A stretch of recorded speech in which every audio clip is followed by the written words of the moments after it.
estão trazendo os dinossauros de volta.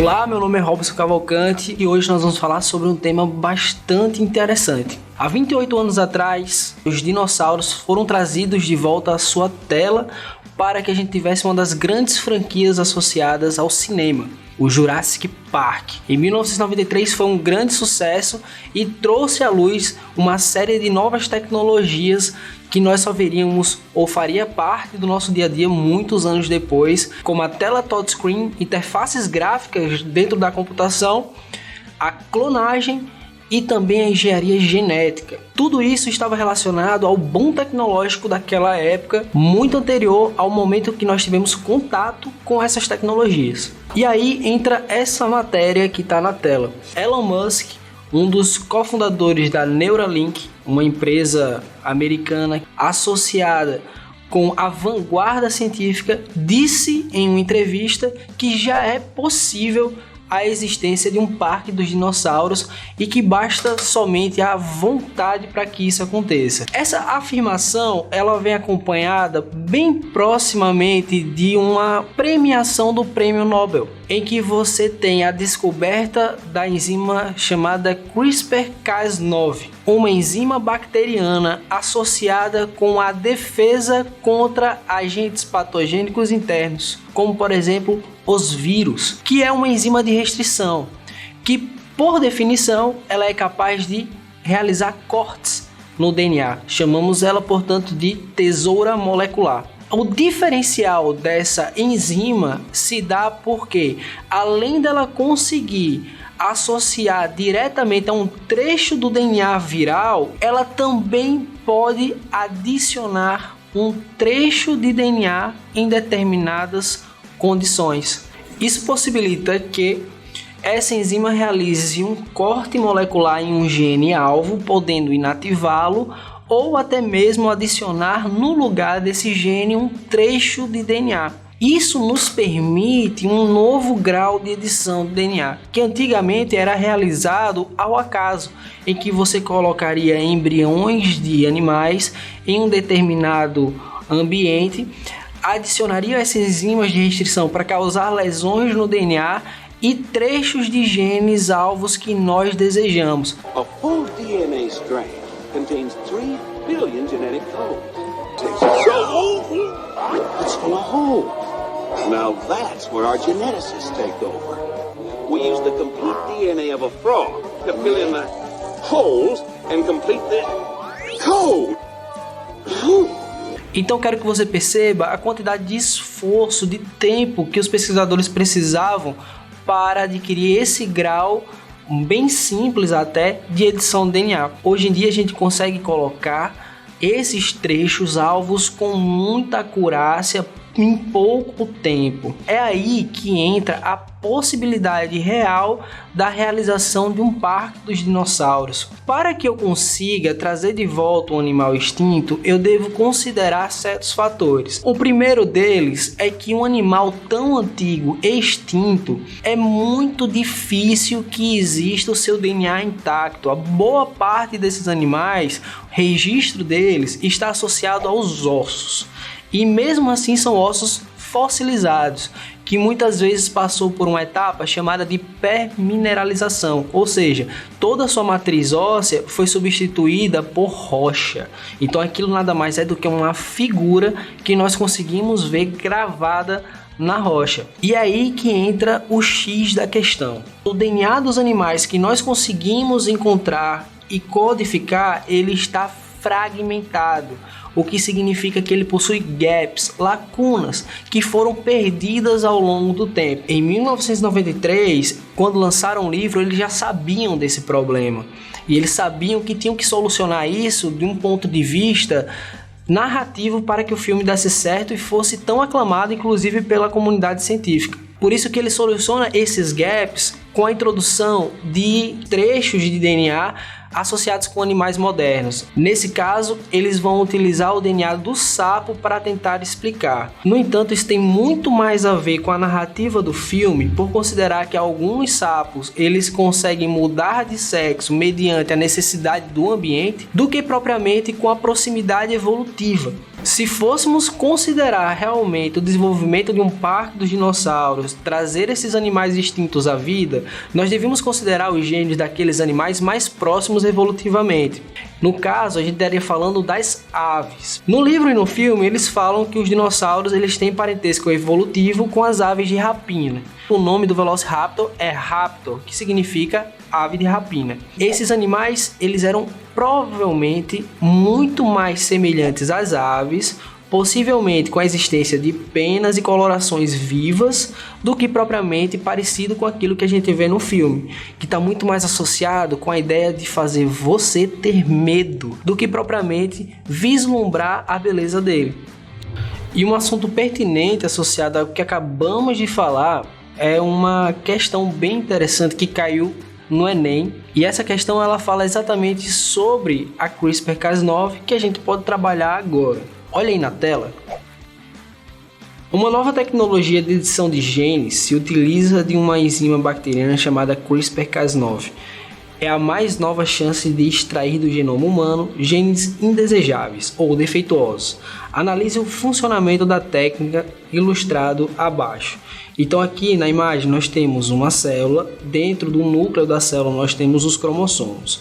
E a gente tem dentro dos cromossomos um trecho do DNA que nós queremos extrair ou inativar. Nesse caso, você percebe que existe uma molécula guia de RNA, ela que vai se parear com esse trecho de DNA especificamente, utilizando como uma espécie de alvo. E logo em seguida, essa enzima associada ao RNA, ela vai cortar esse gene daquele trecho do DNA do cromossomo. Só que a CRISPR-Cas9, ela tem a capacidade também de colocar um gene saudável, uma cópia de DNA saudável ali naquela região. Aí nós temos aqui, considerando os dados acima, é possível concluir que 1. Cópias do gene saudável devem ser produzidas em laboratório por clonagem molecular antes de serem usadas na terapia. 2. As células-alvo da terapia serão consideradas transgênicas após o tratamento. 3. A enzima CRISPR-Cas9 também tem que ter função de restrição a partir do processo produzindo o corte do DNA nas regiões defeituosas. Então está lá, estão corretas A, 1, 2 e 3, B, 1 e 2 apenas, C, 2 e 3 apenas, D, 1 e 3 apenas e E, 1 apenas.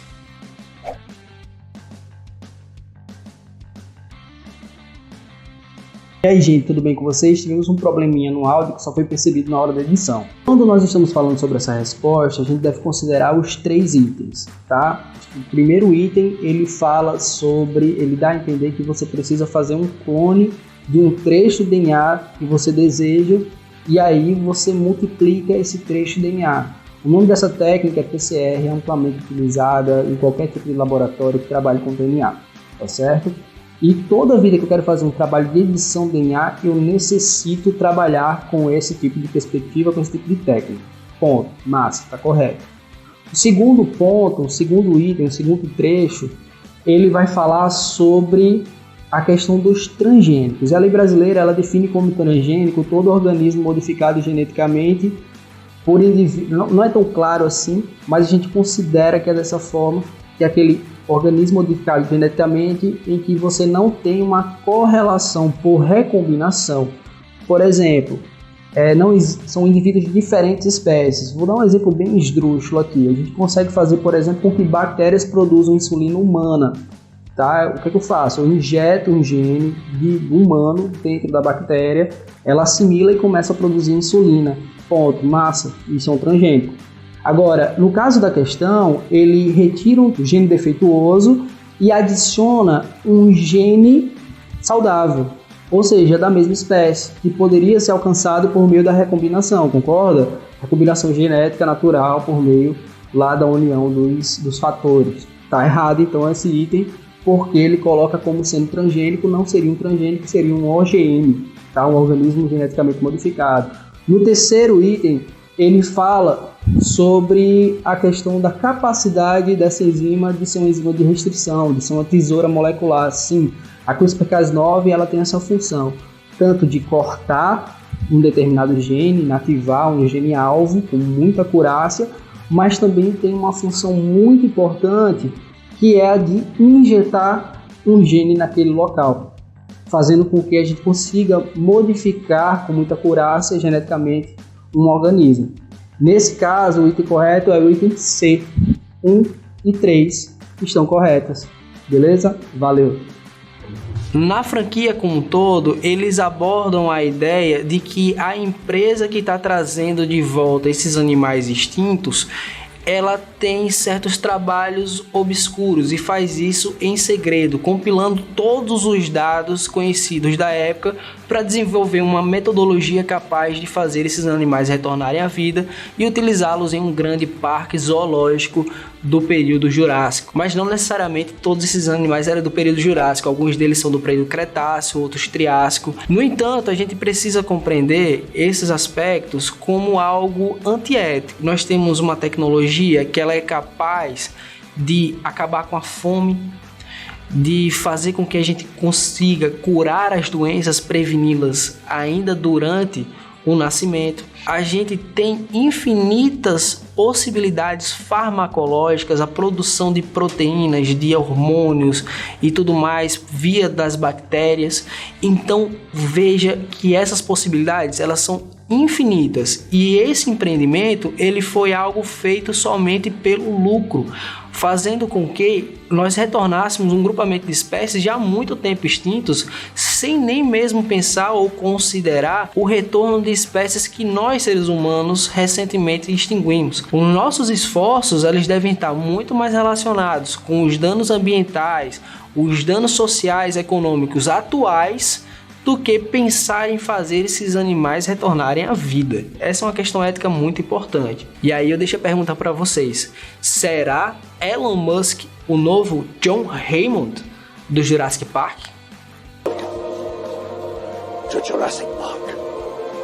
Independente de Elon Musk fazer ou não esse Parque dos Dinossauros, eu quero meu compulsor nato. Né? Independente disso, eu quero ter meu dinossauro de 30 centímetros. Isso eu não abro mão. E aí, gostou do vídeo? Gostou desse tema? Eu quero sugerir para vocês alguns filmes documentários. Gattaca, que é um filme que fala sobre esse tema muito bem, associado à edição do DNA humano. Bem interessante, é uma distopia e muito atual se você considerar essa possibilidade real. Um outro é Seleção Artificial, um documentário que existe na Netflix, está disponível na stream e você pode ter acesso facilmente se você tiver a inscrição. Caso contrário, peça emprestado como todo mundo faz. Uma outra coisa é que se você gostou desse vídeo, deixa o like, se inscreve no canal, compartilha, ativa o sininho para receber notificação de novos vídeos e dá o play no Já Passei.